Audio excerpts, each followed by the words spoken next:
யாவே தேவனுக்கு இருந்த அதிகாரத்தை இயேசு அந்த அதிகாரம் உடையவராக இருந்தார். இதெல்லாம் யாரால செய்ய முடியும்? கடவுள் ஒருவரால் தான் செய்யணும். காற்றும் கடலும் அவருக்கு என்ன பண்ணுகிறது?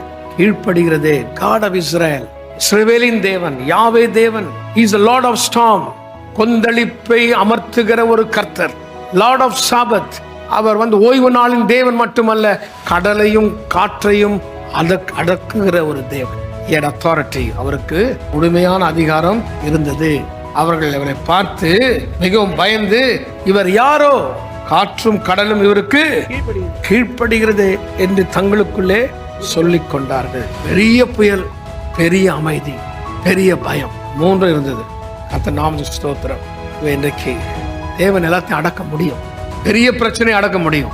பெரிய வாழ்க்கையோட போராட்டத்தை அடக்க முடியும். உங்க பயத்தை அடக்க முடியும். இயேசு பெரியவர். எல்லாம் சொல்லுவோம், இயேசு பெரியவர். அல்லேலூயா.